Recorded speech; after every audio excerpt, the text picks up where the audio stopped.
Hello everyone and welcome to round 9 of this year's Tata Steel Masters edition. It is World Chess Championship contender Ding Liren versus the local hero Anish Giri, and they will face off in a nice reti that will transpose into a Neo-Catalan. So not gonna spoil too much, it's a wonderful game. You will have two very nice pause the video moments. Let's check it out. So Ding with the white pieces opens with knight to f3. He goes for the reti opening and d5 by Anish. We have g3 going for the King's Indian attack, knight to f3, knight to f6, bishop to g2, and now pawn to e6. We have castles and bishop to e7, the Yugoslav variation of the King's Indian, pawn to c4, and now we have just castles by Anish. We have pawn to b3 and advancing the pawn all the way to d4, going into the Neo-Catalan defense. We have e3.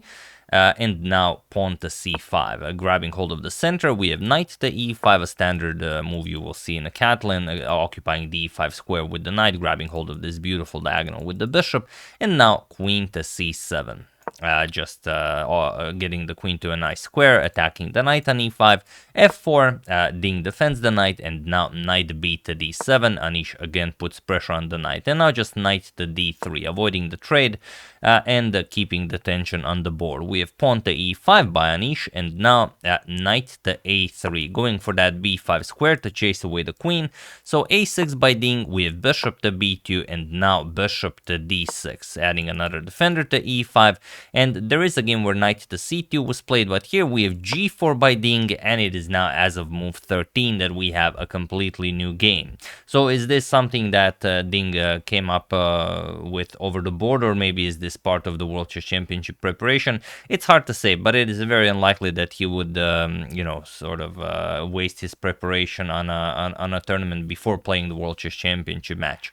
So g4, and now e captures on f4 by Anish. We have pawn to g5, this being the true idea, and here he sort of manages to trick Anish. Anish goes back, knight to e8. The cleanest way to play this is f captures on e3 and try to go for this sacrificial attack. Now if g captures on f6, you simply recapture, and you have a lot of compensation for that sacrifice piece. The nice bishop pair, the defended passed pawn on e3, well, soon to be passed pawn, and if something like h3, because the h2 pawn is hanging as well, let's say h3, queen e7 already with the threat of e2, black has a lot to play for here.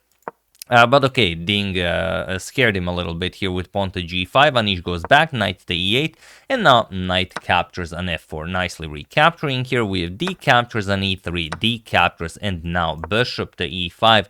Anish, of course, wants to eliminated the bishop on b2, as it's an incredibly strong piece. So queen to c2, and now knight to d6, getting the other knight into the game as well. Rook 8 to d1 by Ding, and now rook to e8, just continuing development. And now what do you play here? You could go for something like knight to d5. It's definitely a possibility. Let's say knight to d5 attacks the queen, queen goes back, and now you defend the pawn, pawn to h4, and you pretty much solve all of your problems. But maybe there's something even better. Ding goes knight to b1, and now pawn to a5 by Anish, not allowing any future b4 to happen. We have pawn to a4, now completely locking up the queen side, and bishop captures on b2. Anish trades the bishops. We have queen captures on b2, and now knight to e5. Very nicely done. The knight is on a beautiful e5 square here. Knight to c3, now going for d5 or b5, depending on what black plays, and now bishop to g4. Anish develops, attacking Ding's rook on d1, rook to d5, and now knight to f5. So here we have a very tricky position where Ding has to figure out how to go about this position. He could go for something like knight to b5, but it's not easy to see what the knight will do on b5 for the rest of the game. So instead, Ding goes back, rook to d2, and he offers the e3 pawn to Anish, but that's that's just easier said than done. This pawn really should not be captured, and interestingly, that's exactly what Anish does. What you should play is go for knight to h4 and really put pressure on that f3 square. But Anish picks it up, he attacks the rook on f1, and now things get incredibly interesting. Knight c to d5 now attacks the queen and forces knight captures on d5, otherwise you just blunder the knight on e3. So knight captures on d5, knight captures on d5, again the queen is hanging, and queen to b8. Anish keeping hold of this diagonal, you have to also keep defending the knight here. h3 chases away the bishop, and bishop to e6 now. And now Ding plays knight to f4. A slight improvement to the position would be queen to c3. Here you have all of these options of just remaneuvering the queen over to the king side. But now with this bishop to knight to f4 move, he allows Anish a very, very cool move, and Anish goes for it. He plays bishop captures on c4. And why not? You offer 2 pawns for a piece and some activity. That's the best position Anish had this entire game. And now the problem is you should capture, but Ding doesn't, because the position isn't all that great. Pawn captures, knight captures, now you will lose the exchange as well. And after something like queen to c3, knight captures on d2, queen captures, you're gonna play something like queen e5, you're gonna centralize your queen. Now it's a rook against knight and bishop, and also it's 3-1 on the queen side. Once Anish starts pushing those pawns, it's not going to be easy to stop them. So it would be, black would be better here. Whether it's enough for a win, it depends on whether or not Ding can defend pretty much perfectly. So instead, after bishop to c4, Ding goes for rook f to f2. He just doubles up on the second rank as the rook on f1 was attacked. But now Anish just goes back, bishop to a6, and he just snatched a pawn clean, so to say, because he was already up a pawn. Now he just snatched another one. He's up 2 pawns. So what can Ding do to try and, well, make something of the position? He does have something. He has knight to h5. Now he's putting pressure on the g7 pawn. If the knight ever moves, you're just gonna get checkmated. And also there are all sorts of nasty ideas with sacrificing the knight on f6 with check and so on. So rook to e7.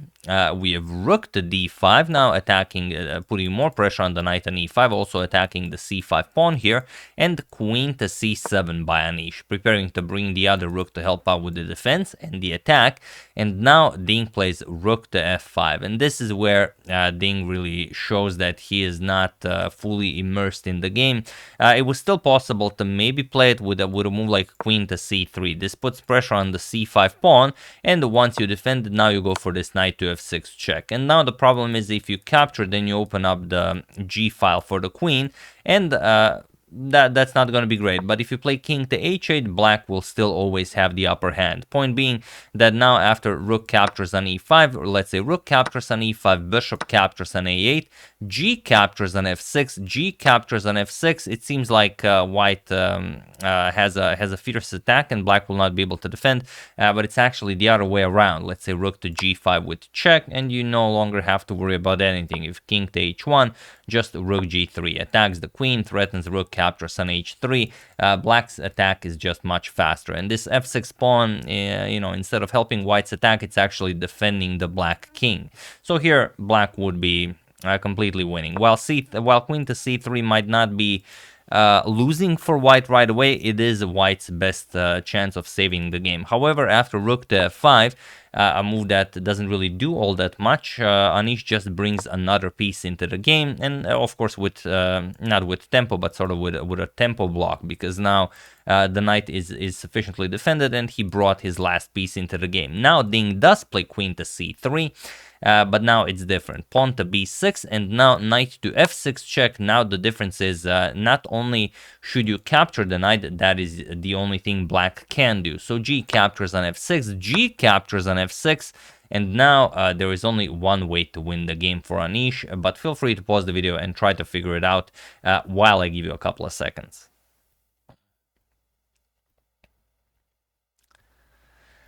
So for those of you who were able to do it, congratulations on spotting this brilliancy, and for those of you who just want to enjoy the show, it is of course knight to f3. Knight to f3 check, and now there is nothing more to be done here for Ding. The problem is whatever you do, and here Ding captured on f3, it's the best move he has. The problem is this rook to e1 check, which Anish played, and now Ding defended with bishop to f1, and here You could play many moves are winning, and like bishop captures on f1 is sufficient to win. Anish shows that he is not a butcher, that he is an artist. He plays king to h8, and he was in this position on move 37 that Ding Liren resigned the game, as there is nothing more to be done here. The rook is coming to g8, and that's pretty much it. Basically, we get to the same position, even if you just capture on f1. You don't have to play the fancy king to h8, you can just capture on f1, and now it's pretty much the same. Rook captures with check, king captures, and now after queen to f4 check, as the king cannot go to the e file, you have to go to the g file, and now king to h8. It's pretty much the same thing, and that's the idea of king to h8. Now the rook will occupy g8, and there's no way to stop this. If you want to try something like rook d2 to g2 to block the black rook, it doesn't work. Like, let's say rook to d2, now you allow rook to e1 with check. Now the queen isn't guarding the e1 square, and let's say rook to e1 with check, king g2, and now it's a king hunt.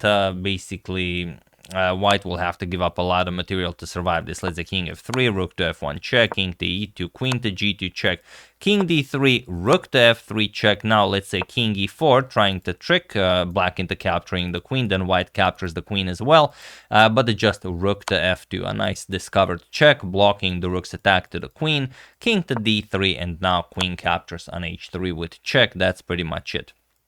King c2, you trade everything now, captures, and captures, and you are up 2 pawns. Let's say h5, you're gonna win the f6 pawn as well. You're gonna be up 3 pawns, and of course this would be completely winning for black. Of course, both of them know this, and after king to h8, it was in this position that Ding Liren resigned the game, as there is nothing more to be done here. As most of the other games are still being in play, we don't know how Abdusattorov will finish his game, as he was the tournament leader going into round 9, so we'll see what this means for the standings, but I will show at least one more game, and then we are going to discuss the full standings. But what does this mean for Ding? Not only did he lose the game, he also dropped out of the 2800 rating list on the live ratings list, so he's now like 2790 something, which doesn't mean all that much. He can still bounce back if he wins a few games, but it's not looking great for the World Chess Championship contender.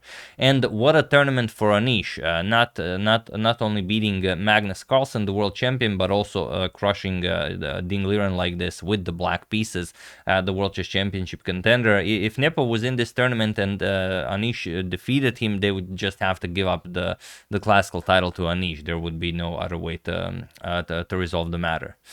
But yeah, that's the game. Hope you guys enjoyed it. Very nicely done by Anish, playing some incredible chess here. I would like to thank Blažej Burkot, Rob, Victor David, Peter Knurich, and John Noonan for a contribution to my channel. Thank you a lot. I really appreciate it.